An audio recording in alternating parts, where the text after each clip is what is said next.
500 besar, terdapat 7 desa di NTT yang masuk. Setelah itu berkurang dari 300 desa, 100 desa, dan terakhir 50 desa. Ini yang paling mengembirakan. Pada tanggal 26 Mei ini ada 2 desa, yaitu yang tadi disebutkan Desa Patung Nasi dan Desa Tiworiu di Kabupaten Ngada, Patung Nasi di Kabupaten TTS.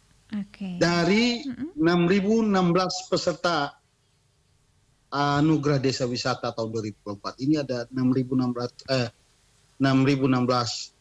peserta dan 50 besar termasuk 2. Ini sesuatu kabar yang menggembirakan. Demikian Bu Leli. Luar biasa ya, dari 6.000-an lebih ini NTT bisa masuk dalam 50 besar begitu ya. 2 malah ini, 2 desa begitu ya. Baik Bapak, di balik kesuksesan ini apa momen penting paling sulit begitu ya maksudnya yang dihadapi oleh tim Parekraf NTT untuk mengembangkan potensi pariwisata di 2 desa yang kita maksudkan ini. Silakan Bapak. Ya. Baik.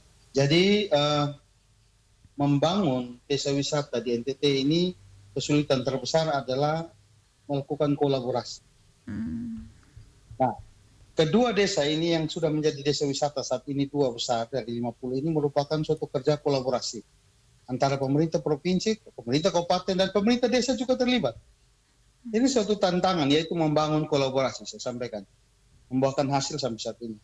Itu persoalan yang sangat mendasar, tetapi saat ini sudah menjadi sudah dapat dilalui sehingga kedua desa ini bisa sampai terpilih. Kira-kira seperti itu. Oke, dan ini menjadi contoh begitu ya untuk desa-desa lainnya supaya bisa ke depannya bisa sesukses apa yang dialami oleh 2 desa tersebut Bapak ya.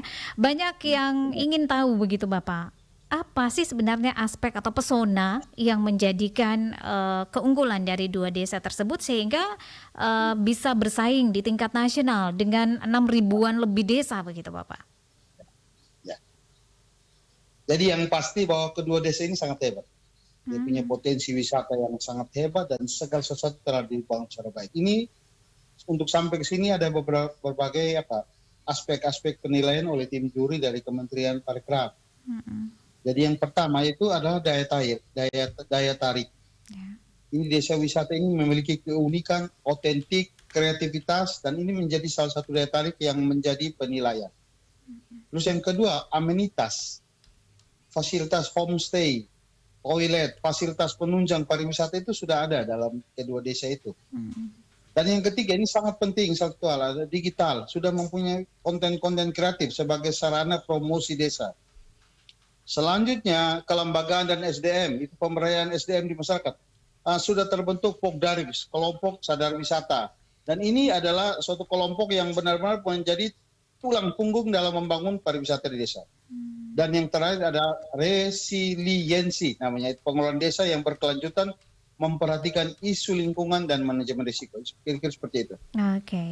Dan ini digital ini yang memang harus di-upload dan terus ini ya dibuat begitu ya konten-konten untuk mempromosikan desa-desanya begitu Bapak ya. Dan ini 2 desa yang kita maksudkan tadi ini sudah memenuhi syarat-syarat tadi ya, daya tarik, kemudian amenitas, digital, SDM di mana melalui Pokdarwis dan juga resiliensi begitu Bapak ya, tadi sudah dijelaskan. Nah, menurut pandangan Bapak, apa yang menjadi kunci sukses dalam pengelolaan pariwisata di desa-desa wisata untuk bisa bersaing begitu ya di ajang yang sama ini ke depannya begitu Bapak? Ini menjadi catatan untuk desa-desa yang ada di NTT begitu.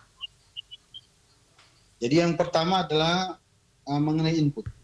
Ini kita mulai input dan update informasi pada desa, itu yang terpenting. Jadi setiap desa wisata itu harus punya regis, mendaftarkan diri sebagai desa wisata. Setelah itu ada beberapa instrumen-instrumen infrastruktur yang harus dibangun dalam menjadi desa wisata itu. Karena ini dari 500 besar sampai 50 besar, ini bukan sesuatu yang sederhana, tapi ini sesuatu yang sangat luar biasa. Dan kriteria itu sudah dilaksanakan sebagaimana tadi yang dijelaskan itu dari daya tarik, amenitas, digital, kelembagaan, dan resiliensi. Oke. Dan untuk NTT sendiri, Bapak untuk tahun 2024 ini ada berapa banyak desa yang ikut dalam Anugerah Desa Wisata Indonesia untuk 2024 ini, Bapak? Jadi total di Nusa Tenggara Timur kita punya 165 desa wisata. Tahun 165. 2024 ini yang masuk kategori dari awal 500 besar ini ada 7. Memang semua desa wisata itu sudah menginput. Nah, ke depan kita akan dorong lebih banyak karena membangun pariwisata ini akan sangat efektif mulai dari desa wisata ke depannya. Oke. Sehingga dari 7 itu 500 besar dia tersaring sampai 2 desa wisata pada 20 besar. Dan Bapak apakah ada kebijakan atau program Boleh khusus? ini saya sampaikan tambahkan bahwa di Ya. Kabupaten Ende sendiri ada 11 desa wisata. 11 desa wisata yang Ada ikut. 11 desa wisata di Kabupaten Ende. Ini sesuatu yang sangat luar biasa. Mm-mm. Ende punya keindahan, Ya. atraksi alam, atraksi budaya yang sangat bagus. Ini sudah waktunya kita membangun Ende melalui desa Siap-siap. wisata. Kami siap update begitu Bapak ya. Ya, ya. Oke, baik Bapak. Apakah ada kebijakan atau program khusus begitu ya yang disiapkan oleh pemerintah NTT, Provinsi NTT untuk mendukung pengembangan pariwisata di tingkat desa, terutama yang terbukti berhasil untuk 2 desa ini Bapak ke depannya? Ya, ke depan kita akan coba mendorong, jadi pemerintah Provinsi NTT melalui Dinas Pariwisata Provinsi, kita akan coba mendorong memfasilitasi pembentukan desa-desa wisata melalui pembinaan kita. Jadi membangun desa wisata ini harus mulai dari ada beberapa aspek yang harus dipersiapkan di 3 desa. Tentu yang paling awal adalah dia harus punya atraksi, daya tarik. Daya tariknya kalau apabila sudah ada maka tinggal disentuh dengan berbagai pembinaan oleh pemerintah provinsi, kolaborasi dengan kabupaten kota. Nah, dalam konteks penilaian ini pemerintah provinsi yang akan melakukan penilaian terhadap desa wisata yang akan masuk ke dalam penilaian ke kementerian seperti itu. Ya.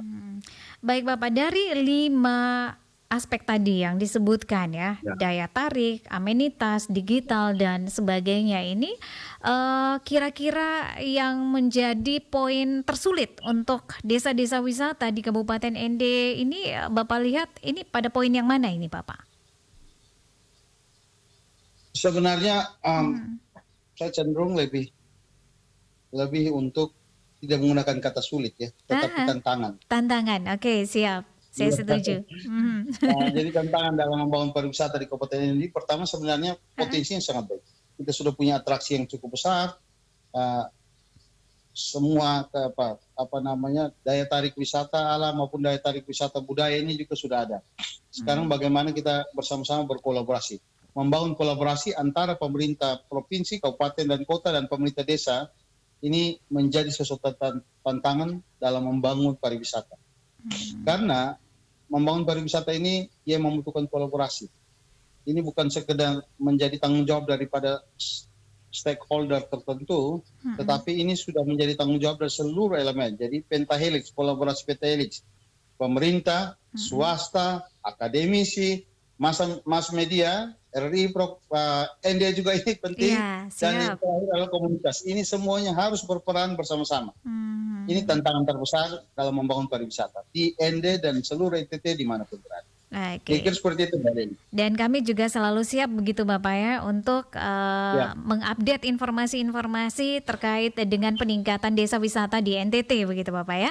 Lebih khusus di ND, kami siap Bapak kalau ada informasi siap, begitu. Nanti kita akan kolaborasi bersama. Oke, mantap ini Bapak.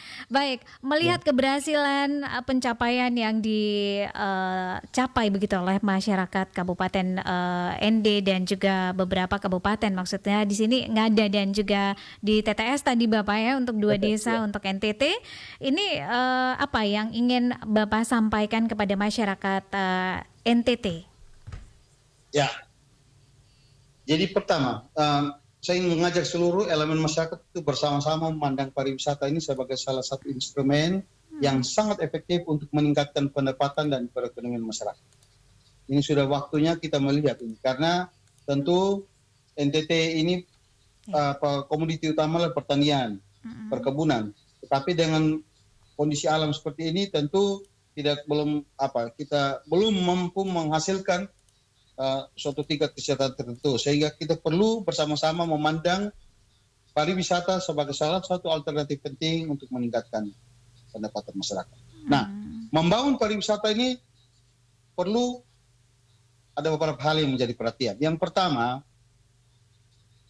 kita harus mewujudkan suatu yang namanya sabta pesona untuk menarik minat masyarakat. Sabta Pesona ini untuk meningkatkan kesadaran, tanggung jawab masyarakat, pemerintah swasta maupun seluruh yang terlibat ya. Keamanan, ketertiban, kebersihan, kesejukan, keindahan, keramah tamahan. Ini yang sangat penting nih, keramah tamahan. NTT ini budaya ramah tamahnya sangat tinggi. Ini harus ditunjukkan ya. Dan kenangan yang terakhir ini Sabta Pesona. Terus yang kedua, fasilitas pariwisata yang memadai akan memberikan penilaian positif ya, terkait dengan pembangunan desa wisata ini ya. Membangun destinasi wisata harus memperhatikan 5 elemen, yaitu akses, akomodasi, atraksi, aktivitas, amenitas. Apabila ini terpenuhi, maka tentu suatu desa wisata ini atau lokasi destinasi wisata ini akan mampu menarik pengunjung. Dan yang terpenting yang ketiga adalah bagian daripada itu semua, seluruh destinasi dipersiapkan secara baik, masyarakat dipersiapkan secara baik, tetapi promosi tidak berjalan, maka ini akan sulit terjadi. Jadi promosi atau pemasaran ini membutuhkan dukungan kolaborasi. RRI, ND ini sangat penting untuk mempromosikan desa wisata dan seluruh destinasi wisata di Kabupaten ND ya.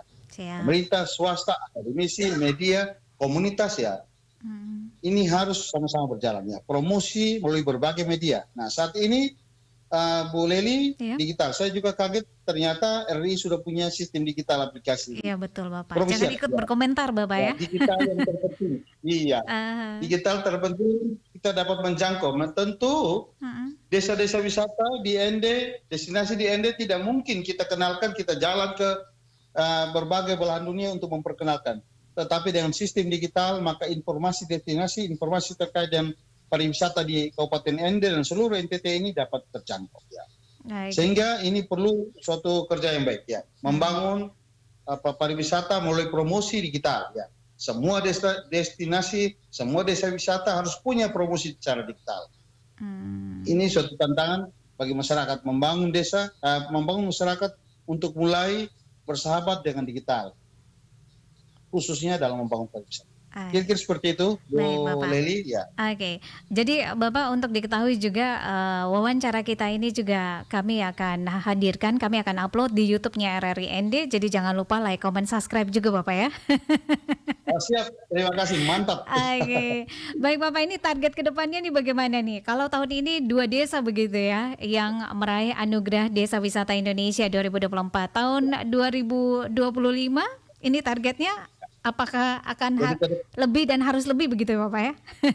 Ya, yang pasti bahwa harus lebih. Harus lebih, amin. Ya, kita akan coba memfasilitasi pembentukan desa-desa wisata melalui program sosialisasi. Nanti kita akan coba melakukan penguatan kelembagaan, kapasitas SDM pengelola desa-desa wisata.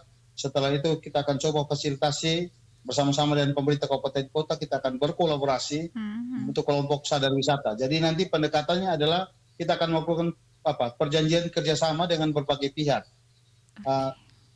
baik dari organisasi-organisasi kemasyarakatan maupun agama. Kita akan coba mengajak bersama-sama, bekerja sama, kita membangun desa wisata yang ada di NTT.